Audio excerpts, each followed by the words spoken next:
اب اگلی آیت جو ہے یہ آیت الکرسی کہلاتی ہے، کیونکہ اس میں اللہ تعالیٰ کی بادشاہت کی کرسی کا ذکر ہے۔ اس کی فضیلت میں کئی ایک احادیث ہیں، صحیح بخاری میں ایک بڑی ڈیٹیل حدیث ہے، مال غنیمت کی چوکیداری کے اوپر سیدنا ابو ہریرہ کو نبی صلی اللہ علیہ وآلہ وسلم نے مامور کیا، اور 3 راتوں تک ایک شخص آ کے وہاں چوری پرفارم کرنے کی کوشش کرتا رہا، تو حضرت ابو ہریرہ نے اسے پکڑ لیا۔ پہلی دفعہ پکڑا تو اس نے کہا چھوڑ دو، اگلی دفعہ نہیں آؤں گا۔ دوسری بار پکڑا تو اس نے کہا چھوڑ دو، اگلی دفعہ نہیں آؤں گا۔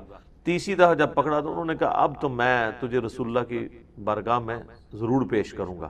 تو اس نے کہا کہ مجھے چھوڑ دو، میں تمہیں ایک ایسا وظیفہ بتاتا ہوں کہ اگر رات کو بستر پہ جاتے وقت تم وہ وظیفہ کر لو تو صبح تک اللہ تعالیٰ کی طرف سے تمہاری حفاظت کے اوپر فرشتہ مامور ہوگا، شیطان تمہارے قریب نہیں آئے گا۔ یہ حدیث صحیح بخاری میں 2311 ہے، انٹرنیشنل نمبر کے مطابق ہمارے صبح شام کے اذکار میں بھی ہم نے ڈالی ہوئی۔ تو پھر اس نے جو وظیفہ بتایا وہ ہے کہ آیت الکرسی رات کو بستر پہ جاتے وقت پڑھ لیں۔ حضرت ابو ہریرہ نے اس کو چھوڑ دیا۔ نبی علیہ السلام ہر موقع پہ جب وہ صبح بتاتے تھے تو نبی صلی اللہ علیہ وآلہ وسلم فرماتے تھے وہ جھوٹا ہے، آج پھر آئے گا۔ خیر وہ بھی سمجھدار تھا، وہ تیسری دفعہ جب جھوٹا ہے وہ چوتھی دفعہ آیا نہیں ہے۔ تیسری دفعہ حضور نے کہا کہ 3 دنوں سے تمہارا جو آنے والا وہ مہمان تھا نا، وہ شیطان تھا جو انسانی شکل میں آیا تھا، ہے وہ جھوٹا ہے لیکن اس نے بات سچی۔ یہ ایک اصولی بات ہے کہ سچی بات اگر جھوٹا بھی کرے تو اس بات کی تصدیق کر دینی چاہیے۔ تو وہ آیت الکرسی کا وظیفہ مل۔ اسی طریقے سے سنن نسائی الکبریٰ میں اسی کی ایکسٹینشن ہے۔ سنن نسائی الکبریٰ کے اندر ایک حدیث ہے، امام نسائی نے اس میں ایک چیپٹر باندھا ہے عمل الیوم واللیلہ، وہ سنن نسائی الکبریٰ کا چیپٹر ہے۔ اس میں انٹرنیشنل نمبر کے مطابق ہے یہ 8017 نمبر حدیث۔ حاکم میں بھی موجود ہے اس کا کچھ حصہ 2064، کہ جو شخص صبح کے وقت آیت الکرسی پڑھ لے شام تک وہ اللہ کی حفاظت میں رہتا ہے شیاطین سے، جنات سے، اور جو شام کے وقت ایک دفعہ آیت الکرسی پڑھ لے صبح تک حفاظت۔ تو یہ اللہ کا شکر ہے کہ جو لوگ فجر اور مغرب کی نماز پڑھ رہے ہیں وہ آٹومیٹکلی آیت الکرسی پڑھ لیتے ہیں۔ اب جس نے فرض نماز کے بعد آیت الکرسی پڑھ لی ہے نا، اسے دوبارہ سے یہ ذکر کرنے کی ضرورت نہیں ہے، وہ اس میں امپلائڈ ہے، وہ شامل ہے۔ دوبارہ کر لیتا تو بہت اچھی بات ہے۔ اور ایک اور فضیلت ہے جو سنن نسائی الکبریٰ میں ہی ہے، 9928 نمبر حدیث ہے اسی عمل الیوم واللیلہ چیپٹر میں، کہ جو شخص نماز فرض ادا کرنے کے بعد نماز فرض آیت الکرسی پڑھ لے گا وہ مرتے ہی جنت میں، لیکن اس میں نماز شرط ہے۔ تو یہ بھی ایک فضیلت ہے اس اعتبار سے۔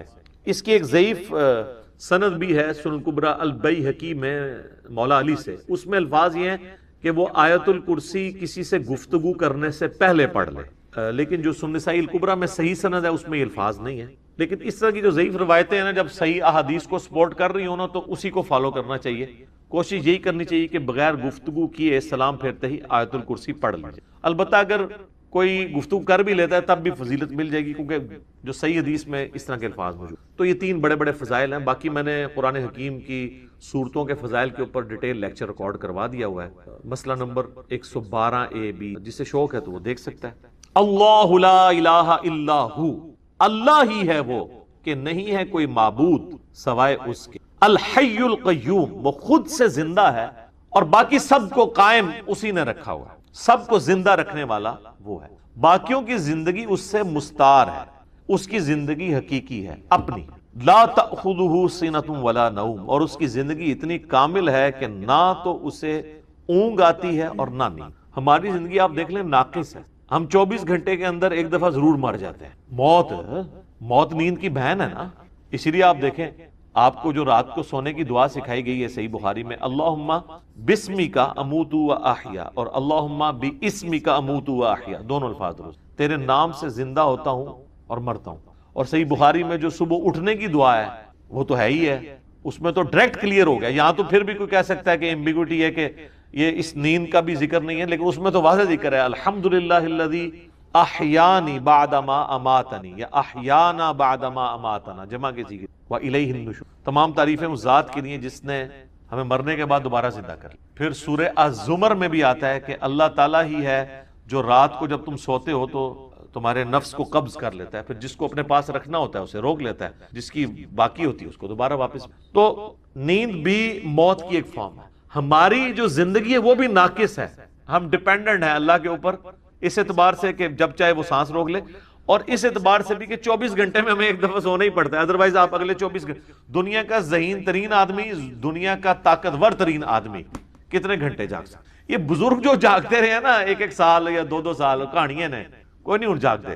جس کو ہے نا اس کو لے کے جاگ کے بتائے کوئی. اور کہتے ہیں جناب 3 سال تک کھایا پیا نہیں ہے. اس کے ساتھ اس کہانی کو کمپلیٹ کیا کریں، ساتھ یہ بھی کہا کریں کہ نہ کھادا پیتا نہ پیشاب کیتا، کیونکہ اگر کھایا پیا نہیں ہے تو پیشاب تو کھانے پینے کے ساتھ ہے نا.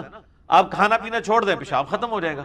یہ ساتھ کیوں نہیں کہتے ہیں کہ 3 سال تک پیشاب بھی نہیں کیا، اور پھر اس طرح کا بندہ لے کے آنا ہے، اس کا جو ہم کریں گے نا وہ ہماری ویڈیوز میں ریکارڈ ہے. آج چھوڑ دیں. لہو ما فی السماوات و ما فی الارض. اچھا دوسرا ہے نیند نہیں آئے گی اور اس سے اونگ بھی نہیں آتی، یعنی اتنی کامل زندگی ہے کہ ایک لمحے کے لیے بھی جھٹکا نہیں آتا. لہو ما فی السماوات و ما فی الارض، اسی کے لیے ہے آسمانوں اور زمین کی بادشاہی. اچھا آسمان ہمیشہ جمع کے سیغے کے ساتھ آتے ہیں، زمین سنگولر کے سیغہ، سوائے ایک پارہ نمبر 28 کے اندر کہ اللہ نے 7 آسمان پیدا کیے اور اس کے مثل، چونکہ یہ اللہ تعالیٰ کی طرف سے ایک میریکل پلانٹ ہے روئے ارض. زندگی ابھی تک یہیں پہ دریافت ہوئی جس زندگی کو ہم جانتے ہیں، اس لیے اللہ تعالیٰ اسپیشلی اس کا ذکر کرتا. تو قرآن میں جب بھی آیا نا کہ آسمانوں اور زمین کی بادشاہت، اس سے مراد پوری کائنات. من ذا الذی یشفع عندہ الا باذنہ، کس کی جرأت ہے کہ اللہ کے حضور کسی کی شفاعت اور سفارش کر سکے سوائے اس کے اذن. ظاہر ہے کسی کی جرأت نہیں. دنیا میں سفارش یہ ہوتی ہے کہ کسی شریف آدمی کو پکڑ کے پولیس لے گئی ہے تو ایک وہاں کا بڑا آدمی جا کے سفارش کرتا ہے کہ جی آپ کو غلط فہمی ہوئی ہے، میں اسے شروع سے جانتا ہوں، بڑا شریف آدمی. اب اللہ کو اس طرح کی سفارش تو کوئی نہیں کہا کہ یا اللہ آپ کو غلط فہمی ہوئی ہے، بندہ غلط پکڑ لیا، ایسے تو ہو نہیں سکتا. اسی لیے اللہ نے کہا کہ اس کی جرأت ہے کہ مجھے کہے، مجھے سفارش کرے کسی میرے کہنے. تو اب آپ دیکھ لیں بابوں کے بارے میں وہ دھونس کے عقیدے جو رکھے ہوئے ہیں، اسی تو آپ کو قرآن نہیں پڑھنے دیتے. جس نے یہ آیت پڑھنی ہے اس نے کہنا ہے کہ بابا کتوں آ گیا. اتنے کوئی بھی کھنگڑ نہیں دینا اللہ نے، سوائے جس کو اذن دیا ہے محمد رسول اللہ صلی اللہ علیہ وآلہ وسلم. اور وہ بھی ایک پوری دردناک حدیث ہے بخاری مسلم میں، حدیث شفاعت. وہ یوٹیوب پہ میرا کلپ دیکھ لیں، شفاعت رسول صلی اللہ علیہ وآلہ وسلم کا عقیدہ. یعلم ما بین ایدیہم وما خلفہم، وہ جانتا ہے جو ان سے پہلے ہو چکا جو ان کے بعد ہونے. یعنی اللہ تعالیٰ ہمارا جس کی سفارش تم میرے پاس لے کے آؤ گے نا، مجھے پتا ہے اس نے پہلے کیا کیا اور آندہ کیا کرنا ہے، مجھے بتا رہے ہو. اور ایک معنی یہ بھی ہے کہ جو سفارشی بھی ہے نا، اللہ تعالیٰ ان کو بھی جانتا ہے کہ ان کا علم پہلے کا کیا تھا اور بعد کا علم کیا. اللہ تعالیٰ نے ہر ایک کو اپنے علم سے گھیرا ہوا. وَلَا يُحِيطُونَ بِشَيْءٍ مِّنْ عِلْمِهِ إِلَّا بِمَا شَاءَ، اللہ کے علم کو کوئی نہیں گھیر سکتا سوائے اللہ تعالیٰ جس کے لیے چاہے تو اس کے اوپر کوئی علم آشکار کر. یعنی اللہ تعالیٰ کے علم کو کوئی اور مخلوق نہیں گھیر سکتی. اللہ نے سب کو اپنے علم سے گھیرا ہوا ہے، سوائے اس کے کہ وہ جو سورہ آل عمران میں بھی آتا ہے 179 نمبر آیت میں کہ اللہ کی یہ شان نہیں ہے کہ وہ اپنے غائب کے اوپر کسی کو اطلاع دے سوائے اپنے پیغمبروں کے، اور تمہارا کام ہے اللہ اور اس کے پیغمبروں پر ایمان لاؤ. پیغمبر وہ ہستی ہوتی ہے کہ جس کو اللہ تعالیٰ غیب کی خبریں دیتا ہے، غیب کا علم دیتا ہے اتنا جتنا اس کے لیے پسند فرماتا. علم الغیب کے اوپر میرا مسئلہ نمبر 6A اور 6B آپ دیکھ سکتے ہیں، وہ ڈیٹیل ٹاپک ہے. تو جتنا جس کے لیے چاہتا ہے اللہ ظاہر فرماتا ہے، اور جس کے لیے نہیں چاہتا ظاہر نہیں فرماتا. اچھا یہ اب بعض علم الغیب ایسے ہیں جو اللہ تعالیٰ نے انبیاء کرام کو دیے ہیں، اور بعض یہ ہیں جو ہمارے اعتبار سے وہ آپ سمجھ لیں ان سین علم ہے، لیکن چونکہ وہ فزیکل ورلڈ کے ساتھ تعلق رکھتے ہیں اس لیے ہم اس کو علم الغیب کا لفظ تو نہیں بول سکتے، لیکن چھپے علوم ہیں. جیسے سائنٹیفک جو بڑے بڑے راز ہیں اس کائنات کے، وہ لوگوں نے دریافت کی. میگنیٹک فیلڈ کا دریافت کرنا، کمپاس بنا لینا. فیراڈے نے 800 سے 200-300 سال پہلے ہی ہوا نا بجلی والا معاملہ. دنیا میں بجلی آئے ہوئے میکسیمم 150 سال گزر، اس سے پہلے بجلی نہیں. تو ایک انسان پہ اللہ نے راز کھولا ہے نا کہ اگر کسی کنڈکٹر کو میگنیٹک فیلڈ کے اندر موو کیا جائے تو اس میں وولٹیج پیدا ہو جاتی ہے، EMF انڈ جاتی ہے. یہ فیراڈے کو اللہ نے راز سمجھا دیا. نیوٹن کو کئی ایک چیزیں باتیں سمجھا دی، آئنسٹائن کو سمجھا دی. تیل زمین سے نکل آیا، گھڑی بنا لی، اتنی ساری چیزیں ہیں، جہاز بنا لیے، جیٹ انجن بنا لیے. تو یہ اس کائنات کے راز اللہ تعالیٰ لوگوں پہ کھولتا ہے. وسع کرسیہ السماوات والارض، اسی کی کرسی نے آسمانوں اور زمین کو گھیرا ہوا ہے. ولا یؤودہ حفظہما، اور اللہ تعالیٰ کو زمین و آسمان کی حفاظت کرنا کوئی مشکل نہیں ہے، تھکا نہیں دیتی یہ چیز. وہو العلی العظیم، اور وہ بہت بلند ہے اور عظمت والا ہے.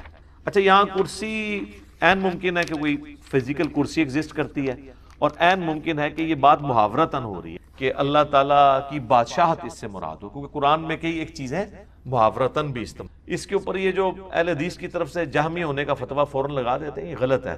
بعض جگہ وہ خود بھی تعویلات کر رہے ہوتے ہیں. جیسے سورہ قصص کے اینڈ پہ آتا ہے کہ ہر چیز کو فنا ہے سوائے اللہ کے چہرے کے. تو سارے اہل حدیثوں نے ترجمہ کیا ہے یہاں چہرے سے مراد اللہ کی ذات ہے، تو تعویل تو وہ بھی کر رہے ہیں۔ یا قیامت والے دن اللہ کے سائے کے سوا کوئی اور سایہ نہیں ہوگا، 7 لوگ اس سائے کے نیچے ہوں گے، بخاری مسلم میں آتا ہے، تو وہاں اہل حدیث بھی کہتے ہیں یہاں مراد عرش کا سایہ، اللہ کا سایہ مراد نہیں۔ تو اس طریقے سے اگر کوئی تعویل کرتا ہے اس طرح کے معاملات میں، جہاں پہ ممکن ہو، جہاں پہ ممکن نہ ہو وہاں پہ نہیں کرنی چاہیے۔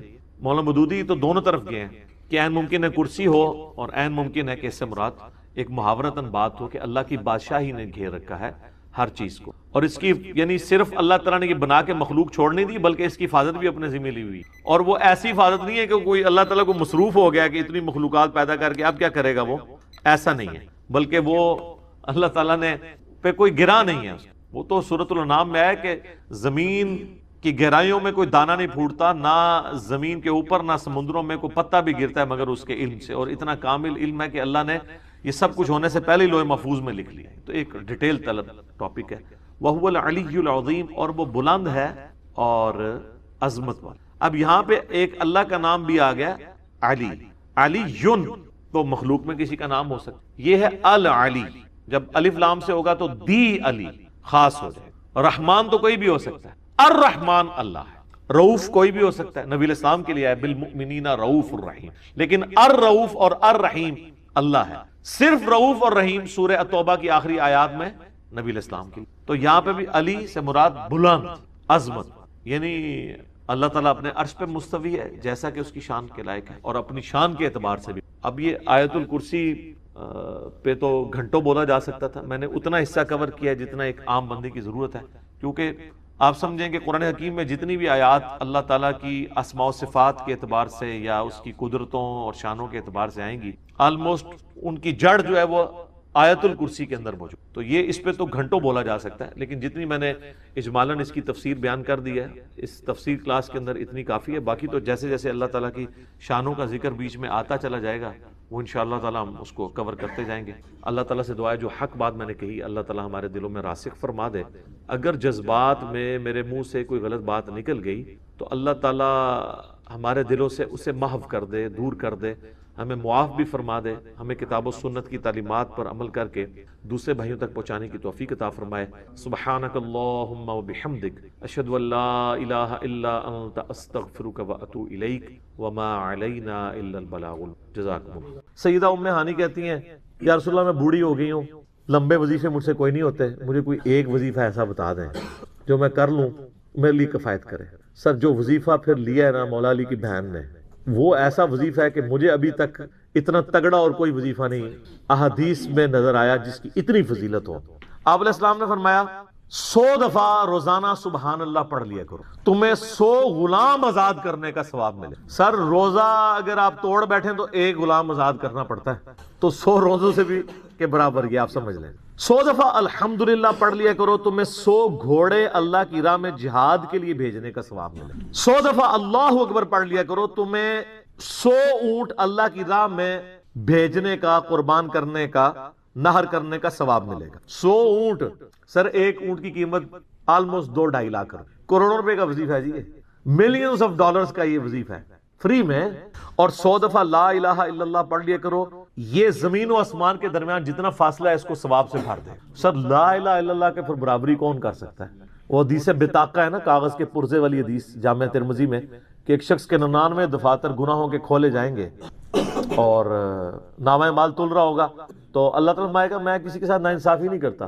دوسری طرف ایک کاغذ کا ٹکڑا ڈالا جائے گا جس پہ لا الہ الا اللہ لکھا ہوگا۔ وہ شخص کہے گا یہ ایک ٹکڑا کیا کر سکتا ہے، بس وہ رکھنے کی دیر ہوگی، وہ پڑھنا بھاری ہو جائے گا۔ اللہ کے نام سے تو وزنی کوئی چیز نہیں ہو سکتی، اسے کہتے ہیں کاغذ کے پرزے والی حدیث، اس کے لیے جنت کا حکم ہو جائے گا۔ لا الہ الا اللہ کا مقابلہ نہیں ہے۔ تو یہ 4 وظیفے ہیں، سبحان اللہ، الحمدللہ، اللہ اکبر، لا الہ الا اللہ۔ یہ اتنا محبوب وظیفہ ہے کہ جو سنن نبی داؤد میں، جامع ترمذی میں صلاۃ و تسبیح والی حدیث ہے، اس میں 300 دفعہ کون سے کلمات پڑھے جاتے ہیں؟ یہی سبحان اللہ والحمد للہ ولا الہ الا اللہ واللہ اکبر، بس اتنا ہی پڑھنا ہوتا ہے۔ یہ ولا حول ولا قوت الا باللہ کی حدیثیں الگ سے ہیں، لیکن صلاۃ و تسبیح میں اتنا ہی پڑھنا ہوتا ہے، 4 کلمات۔ حتیٰ کہ صحیح مسلم میں حدیث ہے، نبی علیہ السلام نے فرمایا یہ 4 کلمات مجھے ہر اس چیز سے بڑھ کر محبوب ہیں جن پہ سورج طلوع ہوتا ہے، یعنی دنیا اور جو کچھ دنیا کے اندر ہے اس سے بڑھ کر مجھے یہ چیز محبوب ہے کہ میں یہ 4 کلمات کہہ لوں، سبحان اللہ والحمد للہ ولا الہ الا اللہ واللہ اکبر۔ اور صحیح مسلم کی ایک اور حدیث ہے کہ نبی علیہ السلام نے فرمایا اللہ تعالیٰ کو اس سے بڑھ کر کوئی اور کلمات محبوب نہیں ہے، اور یہ حصہ بخاری میں بھی ہے اس کا، اور اس میں اللہ تعالیٰ کی طرف سے کوئی پابندی نہیں ہے، تم ان کی ترتیب بھی بدل سکتے ہو، یعنی سبحان اللہ کے بعد آپ اللہ اکبر پڑھ لیں، پھر لا الہ الا اللہ، کوئی فرق نہیں۔ یہ ایک اوپن چیز ہے، آپ یوں بھی کر سکتے ہیں کہ پہلے 100 دفعہ پڑھ لیں سبحان اللہ سبحان اللہ سبحان اللہ، الحمدللہ الحمدللہ الحمدللہ، اللہ اکبر، کیونکہ را کو پھر لام سے ملائیں گے، اللہ اکبر اللہ اکبر اللہ اکبر، لا الہ الا اللہ لا الہ الا اللہ لا الہ الا اللہ۔ اور یوں بھی پڑھ سکتے ہیں، وہ زیادہ بہتر ہے، سبحان اللہ والحمد للہ ولا الہ الا اللہ واللہ اکبر، کیونکہ اکبر پہ وقف کریں گے، ورنہ یہ سبحان اللہ تو الحمدللہ ہی پڑھ نہیں سکتے آپ، کیونکہ الحمدللہ الحمدللہ بنے گا کانٹینیوس، جیسے اللہ اکبر اللہ اکبر اللہ اکبر بنے، تو وقف کرنا پڑے گا سوائے سبحان اللہ کے۔ سبحان اللہ یہ تو پڑھ سکتے ہیں، لیکن الحمدللہ کو الحمدللہ وقف کرنا پڑے گا۔ اللہ اکبر اگر ملائیں گے تو اللہ اکبر را کو لام سے، تو اس کی بجائے اتنی مشکل میں نہ پڑے، سبحان اللہ والحمدللہ ولا الہ الا اللہ واللہ اکبر، ایک تسبیح پڑھ لے، چاروں وظیفے 100 دفعہ ہو جائیں گے، کیونکہ نبی علیہ السلام نے اجازت دے دی ہے نا، آگے پیچھے دائیں بائیں کچھ بھی کر سکتے ہو، اور یہ ترتیب تو صلاۃ و تسبیح میں موجود ہے، نبی علیہ السلام نے کلمات پڑھے بھی ہیں۔ آپ کو پتہ ہے تبلیغی جماعت والے 3 وظیفے بتاتے ہیں، ویسے بڑی سمجھداری سے ہی کسی نے وہ ڈیوائز کیے ہوئے ہیں، 100 دفعہ وہ یہ بتاتے ہیں سبحان اللہ والحمد للہ ولا الہ الا اللہ واللہ اکبر، وہ ساتھ وہ بھی بتاتے ہیں ولا حول ولا قوت الا باللہ، وہ بھی پڑھ سکتے ہیں، وہ بھی صحیح بخاری میں رات کو اٹھتے وقت کی دعا ہے، ہل علی العظیم تک بھی پڑھ سکتے ہیں، وہ ابن ماجہ میں موجود ہے۔ میرا ایک یوٹیوب پہ کلپ ہے 6 کلموں کا ثبوت، تو میں نے بتایا 4 کلمے ثابت ہیں، 2 مولویوں کے لکھے ہوئے ہیں آخری والے جو ہیں، تو بلکہ وہ میرا بیٹا تو وہ اس کے وہ کورس میں آیا تو اس نے وہ 2 یاد ہی نہیں کیے، تو اس کو ماں کہہ رہی یاد کرو، کہتی وہ کہتا ثابت ہی نہیں ہے تو کیوں ساری یاد کرو۔ ہم ریکویسٹ کریں گے، ہمارے پاس بھی وہ کورس اسلامیات کا جو ہے نا اس کو ریویو کرنے کے لیے بھیجا ہوا ہے ہماری اکیڈمی میں انہوں نے، تو ہم اس میں ان کو ریکویسٹ کریں گے کہ یہ آخری 2 کلمے نکال دیں، پہلے 4 کلمے ثابت ہیں، وہ تو ثابت ہی نہیں ہے، تو خام خواہ لوگوں کو آپ رٹا رہے ہیں، الٹا جن لوگوں کی شادی ہونے والی ہوتی ہے وہ بیچارے ٹینشن میں پڑے ہوتے ہیں 6 کلمے یاد کریں، حالانکہ کلمے کے ساتھ تو کوئی تعلق ہی نہیں اس کے۔ تو یہ جو صلاۃ و تسبیح کے اندر بھی پڑھا جاتا ہے، لیکن اس میں لا حول ولا قوت الا باللہ نہیں، وہ تو لادہ سے بخاری مسلم میں حدیث ہے کہ جنت کے خزانوں میں سے ایک خزانہ ہے لا حول ولا قوت الا باللہ، تو آپ پڑھنا چاہتے ہیں ضرور پڑھیں، اس میں وظیفے کے طور پہ آپ پوری تسبیح اس کی پڑھ لیں بے شک۔ تو تبلیغ جماعت والے ایک یہ بتاتے ہیں 100 دفعہ درود شریف بتاتے ہیں اور 100 دفعہ استغفار بتاتے ہیں، تو بہت انٹلیکچوئل چیز ہے۔ یہ وظیفہ اتنا کمال ہے کہ آپ کے ہر فرض نماز کے بعد یہ وظیفہ نبی علیہ السلام نے مشروع کیا ہے، مسلم شریف میں حدیث ہے ہر فرض نماز کے بعد یہ وظیفہ پڑھنے والا کبھی نامراد نہیں جاتا، 33 دفعہ سبحان اللہ، 33 دفعہ الحمدللہ اور 34 دفعہ اللہ اکبر۔ اور ایک حدیث میں ہے مسلم شریف کی کہ جو پڑھے 33 دفعہ سبحان اللہ، 33 دفعہ الحمدللہ، 33 دفعہ اللہ اکبر اور 100 کا عدد پورا کرنے کے لیے پڑھ لے لا الہ الا اللہ وحدہ لا شریک لہ لہ الملک ولہ الحمد وہو علی کل شیء قدیر، 100 کا عدد اس سے بھی پورا کر سکتے ہیں اور 100 کا عدد اللہ اکبر کہہ کے بھی پورا کر سکتے ہیں، تو اس کے سارے گناہ معاف کر دیے جائیں گے اگرچہ سمندر کی جھاگ کے برابر ہی کیوں نہ ہو، لیکن وہ صغیرہ گناہ، کبیرہ گناہ صرف توبہ سے معاف ہوتے ہیں۔ وہ صحیح مسلم میں حدیث ہے کہ اگر بڑے گناہوں سے بچا جائے تو ایک جمعے سے دوسرا جمعہ، ایک رمضان سے دوسرا رمضان اور ایک نماز سے دوسری نماز درمیان کے گناہوں کا کفارہ بن جائے گی، لیکن جو نماز ہی نہیں پڑھتا تو جمعہ پڑھتا رہے تو وہ تو بڑے گناہوں سے نہیں بچا ہوا نا۔ مسلم شریف میں حدیث ہے بندے کے کفر اور اسلام کے درمیان فرق نماز ہے، یہ نہ ہوگا ایک رمضان پڑھ لے اگر رمضان کے بیچ چلے سارے، نہیں نا، اس طرح نہیں ہوگا۔ تو یہ وظیفہ اتنا کمال ہے، بخاری مسلم دونوں میں حدیث ہے، کچھ غریب صحابہ حضور کے پاس ہے، یا رسول اللہ ہر مقابلے میں ہم برابری کر لیتے ہیں امیر اصحاب کی، وہ روزے رکھتے ہیں ہم بھی روزے رکھ لیتے ہیں، وہ نمازیں پڑھتے ہیں ہم بھی نمازیں پڑھ لیتے ہیں، وہ جہاد کرتے ہیں ہم بھی جہاد کر لیتے ہیں، ایک معاملے میں آ کے ہم مارے جاتے ہیں، قرآن میں بار بار آیا اللہ کی راہ میں خرچ کرو، ہم تو خود ہی غریب ہیں، تو آپ ہمیں کوئی اس کا حل تجویز کریں۔ تو آپ فرمایا میں تمہیں ایک ایسی چیز بتاتا ہوں کہ تم ان کی برابری کر لو گے، تم ہر فرض نماز کے بعد 33 دفعہ سبحان اللہ، 33 دفعہ الحمدللہ، 34 دفعہ اللہ اکبر پڑھ لیا کرو۔ یہ بخاری مسلم دونوں میں۔ کچھ دنوں کے بعد پھر وہ حاضر ہو، یا رسول اللہ وہ تو امیر صحابہ کو بھی پتہ چل گیا، وہ بھی یہی کچھ پڑھ رہے ہیں، اب ہم کیا کریں؟ تسی تک لو جناب، تسی گرین کارڈ دے تے بلو کارڈ دے چکر وچ پے ہو، دنیا دے آخرت کے نہیں. صحابہ کرام آخرت کے بلو اور گرین کارڈ کی بات کر. تو نبی علیہ السلام مسکرائے, آپ نے فرمایا ذالک فضل اللہ یؤتی من یشاء, یہ اللہ کا فضل ہے, میں تو اللہ کا فضل نہیں روک سکتا. ٹھیک ہے نا. تو ظاہر ہے گیون سرکمسٹانسز اللہ کے دیے ہوئے ہیں, اس کے اندر آپ بیسٹ پرفارم کرنے کی کوشش کریں. اللہ کے فضل کو تو کوئی روک نہیں لگا سکتا. کوئی یہ نہیں کہہ سکتا کہ جی وہ یعنی تیرے ہوتے جنم لیا ہوتا کیوں نہیں ہوا, ہو سکتا ہے ابو جہل ہی ہوتا. تو جس حال میں اللہ نے رکھا ہے اسی کو آپ بہتر سمجھیں. تو اس طرح کی کئی احادیث ہیں جو ان وظیفوں کو سپورٹ. اچھا, مسلم شریف میں ایک حدیث میں یہ بھی آیا کہ 10 دفعہ سبحان اللہ, 10 دفعہ الحمدللہ اور 10 دفعہ اللہ اکبر. اگر کسی کے پاس ٹائم تھوڑا ہے نا تو فرض نماز کے بعد یہ بھی پڑھ سکتے, 10 دفعہ بھی وظیفہ یہ والا کیا جا سکتا. ایک بڑی رکت انگیز حدیث ہمارے یوسف بھائی نے اس پہ کلپ بھی بنایا ہے, صفین کی راتوں میں. بخاری مسلم دونوں میں حدیث ہے. مولا علی علیہ السلام خود روایت کر رہے ہیں. وہ کہتے ہیں کہ نبی علیہ السلام کو جب اللہ نے کشادگی دی, کچھ غلام آپ کو گفٹ ملے, تو میں نے فاطمہ سے کہا کہ تم پورا دن گھر کی صفائی کرتی ہو, چکی چلاتی ہو, اس کی وجہ سے ان کے ہاتھ پہ بھی نشان بن گئے تھے. اس طریقے سے سامان اٹھا کے لاتی تھی تو وہ رسی کے نشان یہاں پڑے ہوئے تھے. تو نبی علیہ السلام سے جا کے جو ہے وہ ایک غلام ڈیمانڈ کر لیتے ہیں جو ہمیں ذرا ہیلپ آؤٹ کر دے گا, جب سب کو مل رہا ہے تو ہمیں بھی مل جائے گا. تو سیدہ فاطمہ حاضر ہوئی. یہ حدیث بخاری میں بھی ہے, مسلم میں بھی. تو حضور علیہ السلام کے پاس گئیں, بات نہیں. طبیعت میں تربیت کس کی تھی سر, بولڈنس نہیں تھی وہ والی, حالانکہ باپ ہے اور حضور کو پتا تھا اپنی بچی کی عادت. تو وہ گئیں, بات نہیں کر سکی, واپس چلی گئی. تو حضور علیہ السلام محفل برخاست ہوئی, آپ خود آ گئے. سر وہ حدیث کمال ہے. مولا علی کہتے ہیں میں اور فاطمہ ایک چادر میں لیٹے ہوئے تھے اور نبی علیہ السلام ہمارے گھر میں آئے اور پاؤں کی جانب سے نبی علیہ السلام ہمارے بستر میں داخل ہوئے, حتیٰ کہ آپ کے پاؤں کی ٹھنڈک ہم نے اپنے سینے پہ محسوس کی. یعنی حضور علیہ السلام نے پاؤں کی جانب سے اپنے پاؤں انٹر کیے اور وہ پاؤں سیدہ فاطمہ اور مولا علی کے سینے تک پہنچ گئے, تو انہوں نے ان کو سینے سے لگا لیا. سر یہ فرینکنس کسی صحابی کو نصیب ہو سکتی؟ تو آپ نے فرمایا وہ فاطمہ تم آئی تھی, کوئی کام تھا؟ سیدہ فاطمہ سے پھر بھی بات نہیں. تو حضرت علی کہتے ہیں میں نے نا پھر کہا یا رسول اللہ وہ میں نہیں بھیجا تھا, پورا دن کام کرتی ہے. آپ کی بیویاں کہتی ہیں ہماری کوئی ذمہ داری نہیں ہے.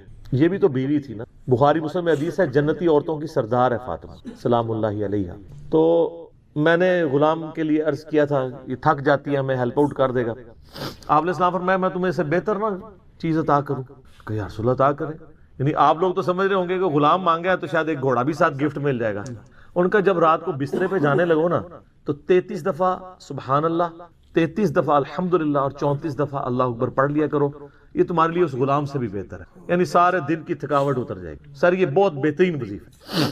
تو اچھا یہ حدیث مولا علی پوری زندگی سنایا کرتے تھے کیونکہ حضرت فاطمہ اور مولا علی کی ایک محبت بڑی مثالی تھی. پھر لوگ بھی جو ہے نا وہ مولا علی سے پوچھا کرتے تھے وہ فاطمہ والی حدیث, تسبیح فاطمہ, اسے تسبیح فاطمہ اسی لیے کہا جاتا ہے.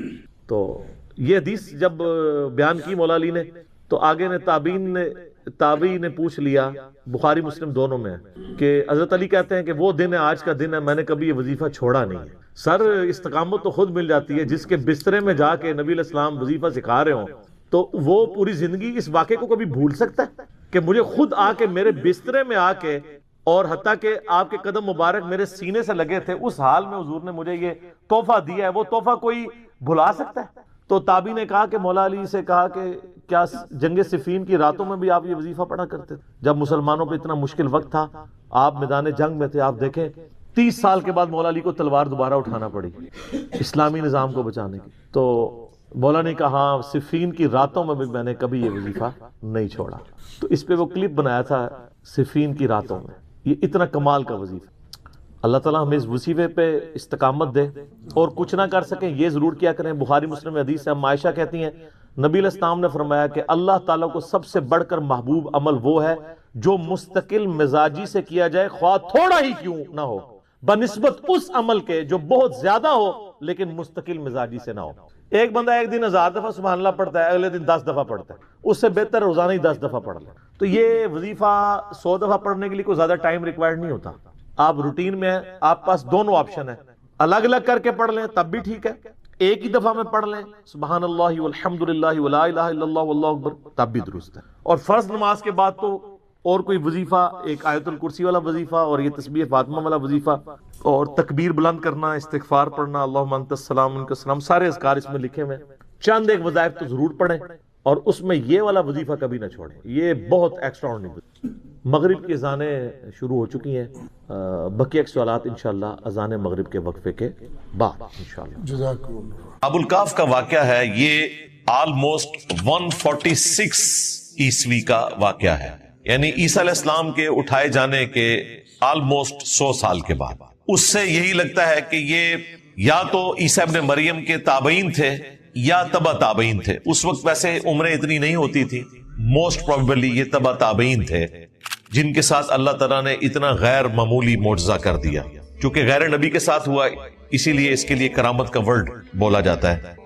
کانسٹنٹائن نوبل جو شہر ہے قسطنطینیہ، وہ اسی کانسٹنٹائن بادشاہ کا جو بیٹا تھا اس نے بنوایا تھا۔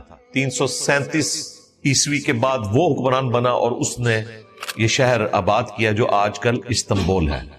کانسٹنٹائن بادشاہ جو 337 عیسوی میں فوت ہوا، اس نے اپنی زندگی میں کرسچینٹی قبول کر لی، جس کی وجہ سے پوری رومن امپائر کرسچن ہو گئی۔ اس زمانے میں بادشاہ کا دین رعایا کا دین ہوتا تھا۔ پہلے بادشاہ بت پرست تھا تو کرسچنز کو قتل کرواتا تھا، جیلوں میں ڈلواتا تھا، ظلم کرتا تھا۔ لیکن جب وہ کرسچن ہو گیا، یعنی اس وقت کا مسلم، جب تک رسول اللہ کا انکار انہوں نے نہیں کیا صلی اللہ علیہ وآلہ وسلم، تو مسلم ہی تھے یہ، تو اس کے اسلام قبول کرنے سے، کرسچینٹی قبول کرنے سے پوری امپائر پہ یہ ایک دین کے طور پر نافذ کر دیا گیا۔ تو اس نے یہ ارادہ کیا کہ اس کے ذریعے وہ اپنی پوری امپائر کو ایک پیج کے اوپر لے آئے، کامن بانڈ میں، اور یہ کام کر گئی چیز، اور اسی وجہ سے پوری دنیا میں کرسچینٹی پھر پھیل گئی۔ یہ تبلیغ کی وجہ سے نہیں پھیلی، بلکہ ایک رومن ایمپرر کے کرسچینٹی قبول کرنے کی وجہ سے، کانسٹنٹائن۔ یہ سارا بیک گراؤنڈ ہے۔ اب چونکہ اس نے کرسچینٹی قبول کی 337 عیسوی میں، اس وقت آلموسٹ 90 سال ہو چکے تھے اصحاب الکہف کو اپنے غار میں سوئے ہوئے۔ اس کے بھی مزید 210 سال سولر ایئرز کے پوائنٹ آف ویو سے وہ سوئے رہے۔ پھر ظاہر ہے کرسچینٹی چل پڑی۔ جب وہ دوبارہ اٹھائے گئے تو اس وقت کرسچنز کی حکومت تھی، اور انہیں نہیں پتا تھا، اس زمانے میں علم غیب نہیں ہوتا تھا نا، یہ تو جعلی عقیدے بعد میں بنائے گئے ہیں اپنے بزرگوں کے لیے علم غیب کلیم کرنا۔ انہیں نہیں پتا تھا کہ کایا کلب ہو چکی ہے۔ وہ جس وقت غار میں جا کر چھپے تھے، اس وقت تو وہ اپنا ایمان بچانے کے لیے غار میں چھپے تھے۔ اللہ تعالیٰ نے انہیں سلا دیا، اور قرآن پاک میں ان آیات میں آگے چل کر آئے گا کہ ہم نے انہیں تھپکی دی، کانوں پر سلا دیا۔ یہاں پر میں کوشش کروں گا کہ یہ ساری 18 کی 18 آیات آج کی کلاس میں کور کر لوں، اس لیے میں تیزی سے آیات کو کور کروں گا، اس کا ترجمہ بیان کروں گا، اور جہاں بیچ میں مسنگ لنکس ہیں جو اس فلم میں انہوں نے فل کر دی ہیں، جو بھی اسرائیلی روایتیں تھیں ان کی بنیاد کے اوپر، وہ میں ساتھ ساتھ بیان کرتا جاؤں گا تاکہ آپ کو سمجھ آ جائے۔ مثلا یہ بہت بڑا ایک مسنگ لنک تھا، قرآن نے اسے جان بوجھ کے چھوڑ دیا۔ اس کی وجہ ہے کہ اس واقعے سے کوئی اللہ تعالیٰ نے کوئی فلمی سٹوری نہیں سنانی تھی کسی کو، ایک عبرت حاصل کرنی تھی۔ مثلا یہ بہت بڑا ایک مسنگ لنک تھا کہ تو اس کے بعد وہ غار تک کیسے پہنچ گئے، اس نے تو وہیں ان کو قتل کروا دینا تھا۔ یہ ایک مسنگ لنک تھا، وہ اس فلم میں انہوں نے کور کیا ہے کہ اس بادشاہ نے انہیں گرفتار کیا، جیل میں ڈلوا دیا، جیل کا جو ایک سپروائزر تھا اس نے ان کو بھگا دیا وہاں سے، اور پھر وہ جا کر غار میں انہوں نے پناہ لی۔ اس طرح کئی ایک جگہ مسنگ لنکس ہیں، وہ انہوں نے اس فلم میں فل کر دی۔ میں بھی کوشش کروں گا کہ ساتھ ساتھ اسے کور کرتا چلا جاؤں تاکہ آپ کو بات سمجھ آ جائے۔ یوسف علیہ السلام کا واقعہ تو کافی تفصیل کے ساتھ آیا ہے، وہاں پہ ظاہر ایک پیغمبر کی بایوگرافی تھی، اس لیے اللہ تعالیٰ نے اسے ذرا تفصیل کے ساتھ بیان کیا۔ اصحاب الکہف کا واقعہ اتنی تفصیل کے ساتھ نہیں ہے، لیکن مسنگ لنک جو ہے وہ آلموسٹ انہوں نے کور کر دی ہیں، اس میں کوئی ایسی چیز نہیں ہے کہ جو سمجھ نہ آئے۔ اب اللہ کا نام لے کر اسے شروع کرتے ہیں۔ سورۃ الکہف میں آیت نمبر 9 سے یہ واقعہ شروع ہوتا ہے، اور سٹارٹ میں دیکھ لیں اللہ تعالیٰ نے کس طریقے سے اس واقعے کو ذکر کیا تاکہ لوگ اس سے مورل لیسن حاصل کریں، بجائے اس کے کہ کرامت اور معجزات کے چکروں میں پڑ جائیں۔ اعوذ باللہ من الشیطان الرجیم، بسم اللہ الرحمن الرحیم۔ ام حسبت ان اصحاب الکہف والرقیم كانوا من آیاتنا عجبا، کیا تم نے یہ گمان کیا کہ اصحاب الکہف جو غار والے تھے، الکہف کہتے ہیں غار کو، اور الرقیم گاؤں کے رہنے والے، بعض کہتے ہیں یہ گاؤں کا نام تھا، بعض کہتے ہیں کہ چونکہ ان کا نام ایک تختی پر لکھ کر اس غار کے دہانے پر لگا دیا گیا تھا اس لیے اسے الرقیم کہتے ہیں۔ بہرحال کچھ بھی ہو، کیا تم نے یہ گمان کیا کہ یہ اصحاب الکہف کا جو واقعہ ہے 300 سال تک سوئے رہنا اور قمری اعتبار سے 309 سال تک، یہ کوئی ہماری قدرت کی عجیب نشانیوں میں سے ہے؟ نہیں، اس سے بڑی بڑی قدرت کی عجیب نشانیاں اس کائنات میں موجود ہیں جن کو تم آبزرو کرتے ہو، لیکن تم ان معجزات کے عادی ہو چکے ہو۔ مثلا انڈے میں سے چوزے کا نکلنا۔ اگر کوئی شخص ایسی دنیا کا باشندہ ہو جسے نہ پتا ہو کہ انڈے میں سے چوزا نکلتا ہے اور وہ پھر بڑا ہو کر اتنا پیارا مرغ بن جاتا ہے، وہ کبھی نہیں مانے گا۔ جس نے صرف انڈا توڑ کر کھایا ہو، ایک لیسدار مادہ، وہ مان ہی نہیں سکتا کہ خود بخود اس میں سے چوزا کیسے نکلے گا۔ تو ظاہر ہے وہ خود بخود نہیں نکل رہا ہوتا، اللہ تعالیٰ کا ڈیوائن پلان ہے جس کے تحت یہ سب کچھ ہوتا ہے۔ اگر کوئی شخص کسی ایسی دنیا کا باشندہ ہے جس نے یہ آبزرو نہیں کیا کہ اتنا سا بے قدر بیج جب زمین میں بویا جاتا ہے اور وہ 6 ارب گنا درخت بن جاتا ہے، اس پہ لاکھوں پتے لگتے ہیں، پھول لگتے ہیں، فروٹ لگ جاتا ہے اور مسلسل وہ فروٹ دیتا رہتا ہے، اپنی غذا بھی خود زمین سے حاصل کرتا ہے، وہ ماننے کے لیے تیار ہی نہیں ہوگا کہ اس بیج میں سے کیسے نکل سکتا ہے۔ تو یہ سارے کے سارے اللہ تعالیٰ کے معجزات ہیں اس کائنات، فزیکل فینومینا آف نیچر۔ انہی میں سے ایک یہ ہے کہ اللہ تعالیٰ چاہے تو کسی کو 300 سال کے لیے سلا بھی سکتا ہے۔ اذ اول فتیۃ الی الکہف، جبکہ ان نوجوانوں نے ایک غار میں پناہ لی، فقالوا، تو وہاں پھر انہوں نے اللہ کے حضور دعا کی، ربنا آتینا من لدنک رحمہ، اے رب ہمارے ہمیں اپنے پاس سے رحمت عطا فرما، وہیئ لنا من امرنا رشدا، اور ہمارے اس کام میں کامیابی کی کوئی راہ نکال دے۔ یہ وہ دعا ہے اصحاب الکہف کی، بہت ایکسٹراورڈنری دعا ہے، اسے حرز جاں بنائیں۔ ہم نے بھی جب اس چھوٹے سے پلیٹ فارم سے یہ دعوت شروع کی تھی تو میں ہمیشہ یہ دعا مانگا کرتا تھا کہ اتنا بڑا فرقوں کا ایک فتنہ مسلط ہے اس امت کے اوپر، ایک شخص کس طرح ان سارے فرقوں سے ٹکر لے کر انہیں قرآن و سنت کی بات پہنچا سکتا ہے۔ تو ہمیشہ مجھے یہ چیز ذہن میں آتی تھی کہ اصحاب الکہف کا بھی ہاتھ اللہ نے پکڑا تھا، تو ہم تو خاتم النبیین کی امت سے ہیں صلی اللہ علیہ وآلہ وسلم۔ تو یہ دعا میں ہمیشہ مانگتا رہا ہوں، اب بھی مانگتا ہوں، مستقبل میں مانگوں گا انشاءاللہ۔ یہ دعا زبانی یاد کریں۔ ویسے تو اصحاب الکہف کی اس دعا پر ان 10 آیات کا اینڈ بھی ہو رہا ہے، جس کے بارے میں صحیح مسلم میں حدیث ہے کہ اگر تم دجال کو اپنے سامنے پاؤ تو 10 آیات کی تلاوت کرنا، اللہ تعالیٰ تمہیں فتنے سے محفوظ کر لے گا۔ تو اس کی قرات تو آپ کو روزانہ ایک دفعہ کرنی چاہیے تاکہ یہ زبانی یاد بھی ہو جائے۔ ایک اور حدیث ہے صحیح مسلم میں کہ جسے سورۃ الکہف کی پہلی 10 آیات زبانی یاد ہوں گی، اللہ تعالیٰ دجال کے فتنے سے اسے بچا لے گا۔ اور بچنا کیسے ہے وہ دوسری حدیث میں کہ اس کے سامنے قرات کرنی ہے، اگر خدا نخواستہ یہ صورتحال درپیش ہو، ورنہ تو اللہ سے پناہ ہی مانگنی چاہیے کہ انسان کو اس آزمائش سے نہ گزرنا پڑے۔ اللہ تعالیٰ فرما رہا ہے جب انہوں نے دعا کی، فَضَرَبْنَا عَلَىٰ آذَانِهِمْ فِي الْكَهْفِ سِنِينَ عَدَدًا، تو ہم نے ان کے کانوں پر تھپکی دی اور پھر کئی برس تک انہیں سلائے رکھا اسی غار کے اندر۔ اب یہ غار تک کیسے پہنچے وہ آگے جا کر ذکر آئے گا، ابھی تو ایک تمہید بنائی جا رہی ہے۔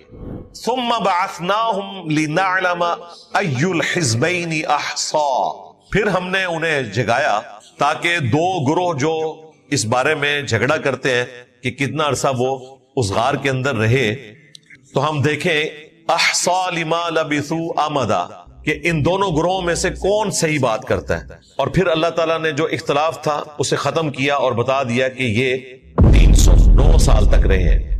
لیونر ایئرز کے پوائنٹ آف ویو سے جو چاند کے مہینے ہیں وہ 355 دنوں کا ایک سال ہوتا ہے، اور اگر سولر ایئرز جو ہمارے چل رہے ہیں اس کے اعتبار سے 300 سال تک وہ سوئے رہے، وہ آگے جا کر ذکر آ جائے گا۔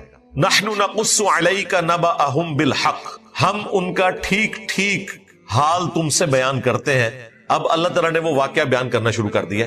شروع میں تو جنرل ذکر کیا، اس کے بعد کہا کہ ہم صحیح بیان تمہارے سامنے رکھتے ہیں۔ انہم فتیۃ، وہ چند نوجوان تھے، آمنوا بربہم، وہ اپنے رب کے اوپر ایمان لائے۔ یہ نوجوان کے اوپر آپ نے تفکر کرنا ہے، بوڑھی ہڈیاں بہت کم چینج ہوتی ہیں، نوجوان لوگ رسک لے لیتے ہیں، دلیری موجود ہوتی ہے، اسی لیے حق قبول کرتے ہیں۔ نبی علیہ السلام پر بھی ایمان لانے والے مور دین 90% نوجوان ہی تھے، اور ان میں سے بھی آپ سمجھ لیں 70% سے زیادہ ٹین ایجرز تھے۔ تو اللہ تعالیٰ نے ذکر کیا کہ وہ چند نوجوان تھے جو اپنے رب پر ایمان لائے، وزدناہم ہدا، اور پھر جب وہ ایمان لائے تو پھر ہم نے ان کی ہدایت میں اضافہ کر دیا۔ یہ وہاں کی ایلیٹ کلاس تھی، عام لوگ نہیں تھے، ایلیٹ کلاس کے لوگ تھے، اور اسی کی وجہ سے پھر اثر پڑتا ہے باقی دربار والوں کے اوپر بھی کہ انہوں نے اپنی آسائش کی زندگی چھوڑ کر ایک مشکل راستہ اختیار کیا ہے۔ لن ندعو من دونہ الہا، ہم اس کے سوا کسی اور معبود کی پرستش نہیں کریں گے، یہ سب جھوٹے معبود ہیں۔ لقد قلنا اذا شططا، اور اگر خدا نہ خواستہ ایسا ہو تو ہم تو حد سے گزر جانے والی بات کریں گے کہ ہم اپنے رب کے ساتھ کسی اور کو شریک ٹھہرائیں، کسی بت کو، کسی انسان کو، یہ ہو ہی نہیں سکتا۔ ہؤلاء قوم اتخذوا من دونہ آلہہ، اور یہ جو ہماری قوم ہے اس نے اللہ کے سوا اور جھوٹے معبود بنا لیے ہیں کہ یہ بت بنائے ہوئے تھے۔ یہ گاڈز، جو چھوٹے جی سے گاڈ لکھا جاتا ہے، یہ دیوتا ہوتے تھے، اور ایک بڑا دیوتا وہ کیپٹل جی سے گاڈ اسے لکھتے تھے۔ تو یہ اتنے دیوتا جو انہوں نے بنا لیے ہیں ہماری قوم نے، لولا یاتون علیہم بسلطان بین، تو یہ ہماری قوم ہمارے سامنے کوئی مضبوط دلیل کیوں نہیں لے کے آتی اس بات پر کہ یہ جو بت ہے یہ ہمارے آلہہ ہیں، یہ ہمارے خالق ہیں؟ کہاں سے دلیل لے کر آئے؟ انہیں بھی پتا تھا کہ یہ اپنے ہاتھوں سے تراشے ہوئے ہیں۔ بت پرست کیسے موحدین کا مقابلہ کر سکتے ہیں؟ فمن اظلم ممن افترى على الله كذبا، تو اس سے بڑھ کر ظالم کون ہوگا جو اللہ تعالیٰ پر جھوٹ باندھے؟ یہ اللہ پر جھوٹ باندھنا ہے کہ وہ آلہہ جو انہوں نے خود سے تراش لیے ہیں انہیں اللہ کے ساتھ شریک ٹھہرایا جائے، یا یہ کہا جائے کہ وہ بڑا گاڈ ہے کیپٹل جی کے ساتھ اور یہ چھوٹے چھوٹے دیوتا ہیں۔ دونوں صورتوں میں یہ اللہ تعالیٰ کے اوپر جھوٹ باندھنا ہے۔ شرک سب سے بڑا ظلم ہے۔ وَإِذِ اعْتَزَلْتُمُوهُمْ وَمَا يَعْبُدُونَ إِلَّا اللَّهُ، اور جب تم اپنی قوم سے الگ ہو چکے ہو اور اللہ کے سوا جن کی عبادت کی جاتی ہے ان کو تم نے چھوڑ دیا ہے، فَأْوُوا إِلَى الْكَهْفِ، تو ان سب سے الگ ہو کر غار میں جا کر پناہ لو۔ يَنشُرْ لَكُمْ رَبُّكُمْ مِنْ رَحْمَتِهِ، قریب ہے کہ تمہارا رب تم پر اپنی رحمت پھیلا دے۔ وَيُهَيِّئْ لَكُمْ مِنْ أَمْرِكُمْ مِرْفَقًا، اور تمہارے کام میں آسانی کا سامان مہیا کر دے۔ اب یہ جو جملے ہیں نا کہ جب تم نے ان جھوٹے معبودوں سے توبہ کر لی ہے، ایک خدا کے ماننے والے ہو گئے ہو، اب اپنی قوم سے الگ ہو کر غار میں پناہ لو، یہ کلام کس کا ہے؟ یہ قرآن حکیم نے بیان نہیں کیا۔ عین ممکن ہے کہ یہ آپس میں انہوں نے مشورہ کیا ہو اور اس کے بعد ڈیسائیڈ کیا کہ ہم غار میں پناہ لیتے ہیں کچھ عرصہ کے لیے، اور ظاہر ہے بتا کے تو انہوں نے پناہ نہیں لینی تھی، کسی ایسے غار میں پناہ لینی تھی کہ وہاں تک اپروچ مشکل ہو۔ ظاہر ہے اتنا پہاڑ چڑھ کے کسی غار تک پہنچنا، بعد میں خیر وہ پہنچ بھی گئے تلاشی کرتے کرتے، فوراً ممکن نہیں تھا کہ کوئی غار تک پہنچتا۔ یا دوسرا یہ ہے کہ اللہ تعالیٰ نے ان کے دل میں یہ بات ڈال دی، کیونکہ اگلے زمانوں میں اللہ تعالیٰ غیر انبیاء کے دل میں بھی وہی کر دیا کرتا تھا، وہ اس امت کے لیے بین ہوا ہے۔ تو یہ کوئی کشف الہام والا معاملہ بھی ہو سکتا ہے، اس امت میں تو یہ بین ہے، اس امت کے لیے غیر انبیاء کے ساتھ بھی ایسا معاملہ ہوتا تھا، جو بخاری مسلم میں حدیث ہے کہ اگلی امتوں میں محدث ہوا کرتے تھے جن کے دل میں اللہ بات ڈالتا تھا۔ میری امت میں اگر کوئی ہوتا تو عمر ہوتا، لیکن وہ بھی نہیں ہے، اگر ہوتا تو عمر ہوتا۔ اس حدیث کے اوپر میری تفصیلی ویڈیوز ریکارڈ ہے۔ تو انہوں نے جا کر غار میں پناہ لی۔ اب غار کا اللہ تعالیٰ ذکر فرما رہا ہے۔ اب بیچ میں وہ مسنگ لنک ہے کہ وہ وہاں تک کیسے پہنچے۔ وہ اس طرح پہنچے کہ دربار میں جب انہوں نے اناؤنسمنٹ کی، بادشاہ نے پکڑ لیا، جیل میں ڈلوا دیا۔ جیل میں ایک ہمدرد ان کا نکل آیا جو سپروائزر تھا، اس نے بھی اسلام قبول کر لیا اور انہیں راتوں رات بھگا دیا۔ خیر وہ پھر پہنچ گئے غار میں۔ اب غار کی کیا صورتحال تھی وہ اللہ تبارک و تعالیٰ بیان فرما رہا ہے۔ وَتَرَى الشَّمْسَ إِذَا طَلَعَتْ، اور جب تم سورج کو دیکھو کہ وہ طلوع ہوتا ہے، تَزَاوَرُ عَنْ كَهْفِهِمْ ذَاتَ الْيَمِينِ، اگر تم اس غار کو آبزرو کرو تو اس غار سے دائیں طرف سورج بچ کر نکل جاتا ہے۔ اگلے زمانوں میں اس طرح کے غار تلاش کیے جاتے تھے جہاں ڈائریکٹ سن لائٹ نہ پہنچے، ورنہ ظاہر ہے کہ وہ گرم بھی ہو جائے گا گرمیوں کے اندر۔ سردیوں میں تو چلے کوئی فائدہ ہو سکتا ہے، لیکن گرمیوں میں ایسا معاملہ ہوگا۔ تو ایسے غار جن کے دہانے نارتھ کی طرف ہوتے تھے، اب نارتھ کی طرف اگر اب یہاں پر نارتھ اس طرف ہے تو سورج مشرق سے نکلے گا، مغرب میں جائے گا، انڈائریکٹ لائٹ تو آئے گی۔ گھروں میں بھی روشن دان نارتھ میں رکھے جاتے ہیں تاکہ انڈائریکٹ لائٹ آئے، ٹو لائٹ کا احساس ہو بجائے ڈائریکٹ لائٹ آنے کی۔ سردیوں میں تو وہ اچھی لگتی ہے لیکن گرمیوں میں وہ تنگ بھی کرتی ہے۔ تو عین ممکن ہے کہ یہ غار اس طرح کا تھا یا کوئی معجزانہ ان کے ساتھ معاملہ ہوا۔ وَإِذَا غَرَبَتْ تَقْرِضُهُمْ ذَاتَ الشِّمَالِ، اور جب وہ سورج غروب ہونے لگتا ہے تو وہ بائیں طرف سے کترا جاتا ہے. وَهُمْ فِي فَجْوَةٍ مِّنْ، جبکہ وہ غار کے کھلے دہانے پر موجود ہیں. ظاہر ہے اتنا بڑا اس کا منہ تھا غار کا، سامنے وہ نظر آ رہے ہیں اور سورج اس طریقے سے انڈائریکٹلی وہاں پر روشنی تو ڈال رہا ہے، ڈائریکٹلی روشنی نہیں ڈال رہا. ظاہر ہے اس کی وجہ سے بھی نیند ڈسٹرب ہوتی ہے. فزیکل فینومینا بھی ساتھ ساتھ چل رہا ہے، معجزانہ چیز بھی ہے اور فزیکل فینومینا بھی ہے. ابھی اور فزیکل فینومینا بھی آئیں گے. ذالک من آیات اللہ، اور یہ اللہ تعالیٰ کی نشانیوں میں سے تھا. من یہد اللہ فہو المہتد، جسے اللہ تعالیٰ ہدایت دے تو وہی راہ پر ہوگا. ومن یضلل، اور جسے اللہ تعالیٰ گمراہ کر دے، فلن تجد لہ ولیا مرشدا، تو پھر ایسا شخص نہ تو کوئی ولی پائے گا اور نہ کوئی مرشد اور پیر. یہ اس میں سے نکالتے ہیں، اندازہ کریں. حالانکہ یہاں پر ولی اور مرشد اللہ تعالیٰ اپنے آپ کو کہہ رہا ہے، یا پھر وقت کا پیغمبر کسی کو رہنمائی دے گا جسے اللہ ہدایت دینا چاہے، اور جسے اللہ گمراہ کرے تو اسے پھر پیغمبر بھی ہدایت نہیں دے سکتا.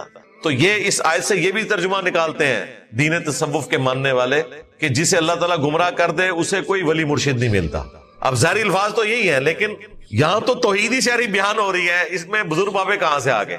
اور اگر اس پہ آپ نے ڈالنا ہے کسی بزرگ کو تو ایسے بزرگ کو ڈالے جو اللہ کی عبادت کرنے والا ہو، اللہ کی طرف بلانے والا ہو، وہ مرشد ہوگا. ٹھیک ہے، صحابہ کرام بھی مرشد ہیں، اہل البیت بھی ہمارے مرشد ہیں، محدثین بھی ہمارے مرشد ہیں. تو جسے اللہ تعالیٰ گمراہ کرتے ہیں، اور ظاہر اللہ تعالیٰ جان بوجھ کے کسی کو گمراہ نہیں کرتا، جو گمراہ ہونا چاہے تو پھر اسے اللہ کے سوا کوئی حمایتی، کوئی راہ دکھانے والا نہیں ملے گا. وَتَحْسَبُهُمْ أَيْقَاظًا وَهُمْ رُقُودٌ، اور تم انہیں دیکھو گے تو گمان کرو گے کہ یہ شاید جاگ رہے ہیں حالانکہ وہ سو رہے ہیں. اس سے یہی لگتا ہے کہ وہ جو سو رہے تھے ان کے چہرے پر ایسا روب تھا، یا بسا اوقات لوگ اس حال میں بھی سوتے ہیں کہ ہلکی ہلکی ان کی آنکھیں کھلی رہتی ہیں، اور اللہ تعالیٰ نے کوئی غیر معمولی ان آنکھوں میں چمک ڈال دی تھی کہ لوگ دیکھ کر روب کھا جائیں. اور وہ روب کیسا تھا اس کا ذکر آگے آئے گا. وَنُقَلِّبُهُمْ ذَاتَ الْيَمِينِ وَذَاتَ الشِّمَالِ، اور ہم ان کی کروٹیں بھی بدلتے رہتے تھے دائیں اور بائیں. ظاہر ہے ایک جگہ آپ لیٹے رہیں تو فزیکل فینومینا آف نیچر کے تحت تو آپ کو بیڈ سول ہو جائے گا. اسی لیے آپ دیکھتے ہیں خدا نہ خواستہ کسی کے گھر میں اس قسم کا کوئی مریض ہو جس کے اوپر فالج کا اٹیک ہو اور وہ بالکل پیرالائز ہو جائے، تو ان کے لیے پھر ایسے بیڈ لیے جاتے ہیں جو بیڈ سول نہ کرتے ہوں. وہ ابھرے ہوئے بیڈ ہوتے ہیں، کچھ عرصہ کے لیے ایک حصہ جو ہے وہ اوپر اٹھتا ہے، کچھ عرصہ کے لیے دوسرا، تاکہ جسم کے اوپر نشان نہ پڑ جائے. تو اللہ تعالیٰ کہہ رہے ہیں ہم ان کی کروٹیں بدلتے رہتے تھے، یعنی ان کی سانس بھی چل رہی ہے اور وہ زندہ ہے اور کروٹیں بدلی جا رہی ہیں. وَكَلْبُهُمْ بَاسِطٌ ذِرَاعَيْهِ بِالْوَسِيطِ، اور جو ان کا کتا ہے وہ اپنی کلائیاں پھیلائے ہوئے غار کی چوکھٹ کے اوپر بیٹھا ہے. ایک خونخوار قسم کا کتا، اس کا بھی ایک روب ہے، ظاہر ہے وہ ان کی حفاظت کے لیے بیٹھا ہوا ہے. اب اللہ تعالیٰ نے اس روب کا ذکر کیا ہے. لَوِ اطَّلَعَتْ عَلَيْهِمْ، اگر تم انہیں جھانک کر دیکھتے نا اس وقت، یا اس وقت جو بھی دیکھتا تھا، لَوَلَّيْتَ مِنْهُمْ فِرَارًا، تو وہ پھر پیٹ پھیر کر بھاگ جاتا. اتنا روب اس کتے کا بھی، اصحاب الکہف کا بھی. یعنی اس غار میں اللہ تعالیٰ نے ایک غیر معمولی روب طاری کر دیا تھا تاکہ کوئی ان تک پہنچ نہ سکے، انہیں تکلیف نہ پہنچا سکے. وَلَا مُلِئْتَ مِنْهُمْ رُعْبًا، اور ان کی ہیبت سے وہ بندہ بھر جائے جب ان کو اس حالت میں دیکھے.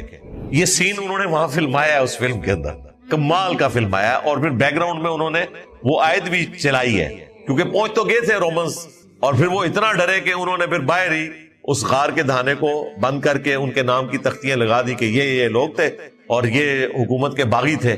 اللہ تعالیٰ نے ان کو 300 سال بعد اٹھا لیا.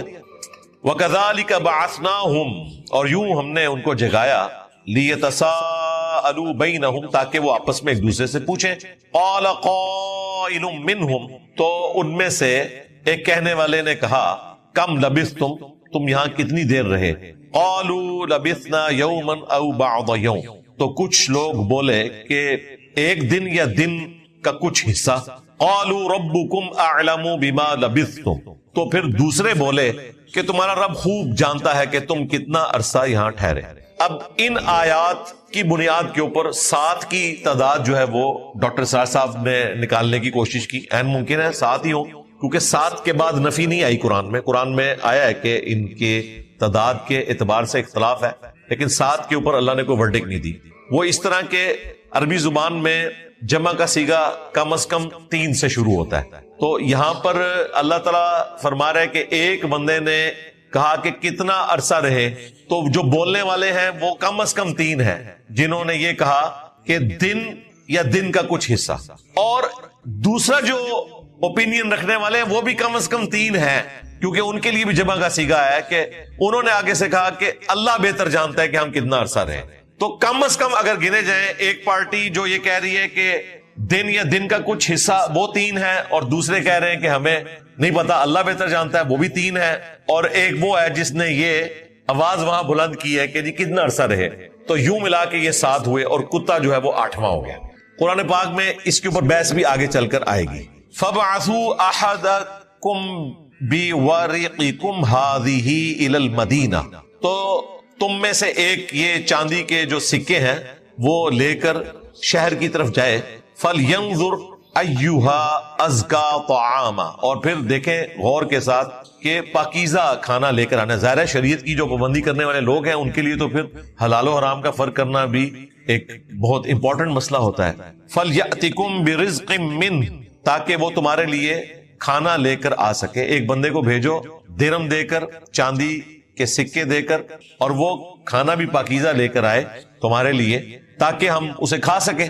وَلْيَتَلَطَّفْ, اور اس کو نصیحت کی کہ آپ نے بات نرمی سے کرنی ہے, یعنی بڑے طریقے سے بات کرنی ہے. ظاہر ہے اپنی آئیڈینٹی بھی چھپانی ہے, اور ڈسکلوز نہ ہو جائے کہ یہ وہی لوگ ہیں جو بھاگ گئے تھے جیل توڑ کر اور بادشاہ کے حوالے تمہیں کر دیا جائے. اب ان بیچاروں کو تو پتہ ہی نہیں ہے کہ 300 سال گزر چکے ہیں, اور اس زمانے میں تو یہ جعلی عقیدہ علم غیب والا ہوتا ہی نہیں تھا. علم غیب تو صرف پیغمبروں کے ساتھ خاص ہے, اور یہ وہ اولیاء ہیں جن کے واقعے کے اعتبار سے پوری سورت کا نام سورۃ الکہف ہے, جن کو اللہ نے 300 سال تک سلایا ہے. علم غیب پھر بھی نہیں ان کو دیا. لو سامو, یہ ساتھ رزلٹ نکل رہے ہیں, تو بات نرمی سے کرنی ہے. اب یہ جو لفظ ہے نا وَلْيَتَلَطَّفْ, یہ قرآن کا سینٹر ہے. اور دیکھیں یہ جو لفظ ہے اس میں بھی ٹوٹل حرف کتنے ہیں, 1 2 3 4 5 6 7, یہ بھی سینٹر ہو جاتا ہے. 3 ایک طرف 3 ایک طرف, اور سینٹر میں کون سا لفظ آئے گا, تا. ٹھیک ہے, یہ ایگزیکٹلی قرآن کا سینٹر ہے یہ تا. 3 اس طرف 3 اس طرف, اور پورا قرآن کا ایک حصہ اس طرف ایک اس طرف. اس لیے عموماً قرآن میں یہ بڑا کر کے لفظ لکھا جاتا ہے تاکہ پتہ چل جائے یہ سینٹر ہے قرآن کا. وَلَا يُشْعِرَنَّ بِكُمْ أَحَدًا, اور دیکھنا کسی ایک کو بھی تمہارے بارے میں پتہ نہ چلے کہ تم وہی لوگ ہو جو مطلوب ہیں اس وقت کی حکومت کو, اور تمہاری آئیڈینٹی شو نہ ہو, کیونکہ صرف وہ نہیں پکڑا جائے گا, یہ بھی پکڑے جائیں گے. اس سے یہ بھی پتا چلا کہ نگاہ مار کے کوئی کسی کو غائب بھی نہیں کر سکتا. دنیاوی اسباب آپ نے اختیار کرنے ہیں, ادروائز پکڑے جائیں گے. انہم ان یظہروا علیکم, بے شک اگر انہوں نے تمہارے بارے میں جان لیا, یرجموکم, تو وہ پھر تمہیں رجم کر دیں گے, پتھر مار مار کر ہلاک کر دیں گے. او یعیدوکم فی ملتہم, یا پھر تمہیں مجبور کریں گے کہ تم انہی کی ملت پر آ جاؤ, تم اپنا دین چھوڑنے پر مجبور ہو جاؤ. وَلَن تُفْلِحُوا اِذًا أَبَدًا, اور اگر خدا نہ خواستہ ایسا ہوا تو پھر تم کبھی بھی کامیاب نہیں ہو سکو گے, ہمیشہ کی ناکامیاں تمہارا مقدر ہوں گی اگر تم نے اپنا دین چھوڑ دیا. یعنی دین بچانے کی خاطر انہیں یہ ساری احتیاطیں کرنی پڑ رہی ہیں. کوئی کسی کے پاس کوئی ایسی روحانی طاقت نہیں ہے کہ وہ اپنے دشمنوں کو جلا کر راکھ کر دے. یہ بھی اس سے رزلٹ نکل رہا ہے. اگر یہ سب کچھ ہوتا ہو نا اس طریقے سے, پھر دنیا تو امتحان گاہ نہیں رہے گی. یہ دنیا تو امتحان گاہ ہے. وَكَذَلِكَ أَعْثَرْنَا عَلَيْهِمْ, اور اسی طرح ہم نے ان کی اطلاع کر دی, لِيَعْلَمُوا أَنَّ وَعْدَ اللَّهِ حَقٌّ, تاکہ لوگ جان لیں کہ اللہ کا وعدہ سچا ہے. کون سا وعدہ؟ وَأَنَّ السَّاعَةَ لَا رَيْبَ فِيهَا, کہ قیامت آنے میں کوئی شبہ نہیں ہے. یہ اب اشارتاً بات ہوئی ہے. پوری سٹوری اس میں جو فٹ ان بیٹھتی ہے وہ یہ ہے کہ وہ جب کھانا خرید رہے تھے تو وہ سکے تو اس زمانے کے ہے ہی نہیں تھے. جہاں انہوں نے خوراک خریدی اس بندے نے سمجھا کہ اس کے پاس کوئی خزانہ ہاتھ لگ گیا. اس کو پہچان تو سکتے نہیں تھے, ظاہر ہے اس زمانے کے ہے ہی نہیں تھے. وہ یہ سمجھ رہے تھے کہ یہ ہمارے زمانے کے لوگ ہیں, لیکن وہاں نقشہ بدلا ان کو بہرحال نظر آیا, لیکن انہوں نے اس کا اظہار نہیں کیا. ان کا ٹھیک ہے کھانا لے کے واپس جاتے ہیں. اب وہ سکے جب دیکھے تو لوگوں کے دلوں میں لالچ آیا. انہوں نے کہا کہ یہ لگتا ہے کوئی خزانہ ہے. وہ پیچھے گئے تو پھر پتا چلا کہ تو وہ لوگ ہیں جو ان کو پتا تھا, کیونکہ اب وہ پوری رومن امپائر مسلمان ہو چکی ہوئی تھی. وہ 337 عیسوی کے اندر کانسٹنٹائن چونکہ کرسچن ہو گیا تھا تو کرسچینٹی پوری سلطنت نے اختیار کر لی تھی، اور یوں وہ ڈسکلوز ہو گئے. اب وہ تو اس وقت غوث وقت وہاں کے ڈکلیئر ہو گئے. تو اللہ تعالیٰ میں اس واقعے کے ذریعے ہم نے یہ چیز واضح کر دی کہ اللہ کا وعدہ سچا ہے. کون سا وعدہ؟ کہ مرنے کے بعد اللہ تعالیٰ زندہ کر لے گا، اور یہ کہ قیامت قائم ہوگی. اس زمانے میں اگر کسی کے دماغ میں اس طرح کا فطور آیا تھا اور فتنے پھیلے ہوئے تھے لوگوں میں اس قسم کی گفتگو کے جب ہم مر کر مٹی ہو جائیں گے، ہماری ہڈیاں گل سڑ جائیں گی، ہمیں کون زندہ کرے گا، تو یہ واقعہ اللہ تعالیٰ نے ان کے ایمان کو مضبوط کرنے کے لیے دکھا دیا کہ وہ اللہ جو 300 سال بعد اس طرح سوئے ہوئے لوگوں کو زندہ کر سکتا ہے جبکہ ان کی عمریں بھی وہیں پر رک گئی ہیں. تو گویا کہ وہ مردے ہی تھے جو زندہ ہوئے، تو اللہ تعالیٰ یہ کام بھی کر سکتا ہے. اذ یتنازعون بینہم امرہم، جب وہ لوگ ان کے معاملے میں آپس میں جھگڑنے لگے. فقالوا ابنوا علیہم بنیانا، تو کچھ بولے کہ ان کے غار پر کوئی عمارت بنا دیتے ہیں یادگار کے طور پر. اب یہاں پر بھی وہ مسنگ لنک ہے کہ کیا ہوا. ظاہر ہے جب انہوں نے دیکھا لوگ ان کی اتنی عزت کر رہے ہیں تو انہوں نے تو سب قربانی اللہ کے لیے دی تھی، نہ کہ یہ کہ وہ کوئی خانقاہ چلاتے. وہ دوبارہ غار میں گئے، انہوں نے اللہ سے دعا کی کہ اللہ بس اب اس زندگی میں ہمارے لیے کچھ نہیں ہے، کیونکہ ان کے تو بیوی بچے رشتہ دار وہ تو کئی صدیاں پہلے دنیا سے جا چکے. یہ زندگی تو ان کے لیے ایک مشکل زندگی اس اعتبار سے بھی ہونی تھی. پھر اللہ تعالیٰ نے وہیں پر ان کی روح قبض کر لی اور وہی غار ان کی قبر بن گئی. تو وہاں پر پھر لوگوں نے مشورہ کیا، کسی نے کہا کہ اس پہ ہم عمارت بنا دیتے ہیں ایک یادگار کے طور پر. ربہم اعلم بہم، اللہ تعالیٰ خوب جانتا ہے جو وہ کرنے والے تھے. قال الذین غلبوا علی امرہم، تو جو اس معاملے میں غالب آئے، جن کا مشورہ مانا گیا، وہ لوگ تھے جنہوں نے کہا لنتخذن علیہم مسجدا، کہ ہم اس کے اوپر ایک مسجد بنائیں گے. تو وہاں یادگار کے لیے ان کی اس غار کے پاس ایک مسجد بنا لی. اب یہ وہ چیز ہے جس کو بنیاد بنا کر صوفیاء کہتے ہیں کہ ہم بھی بزرگوں کے مزارات کے اوپر مسجدیں بناتے ہیں، کیونکہ اصحاب الکہف کے ماننے والوں نے بھی مسجد بنائی تھی. اور قرآن پاک میں یہ واقعہ رپورٹ ہوا ہے، قرآن میں یہ واقعہ رپورٹ ہوا، اس کی نفی نہ بھی آئے کوئی فرق نہیں پڑتا، کیونکہ یہ ہماری اس شریعت سے متعلقہ نہیں ہے.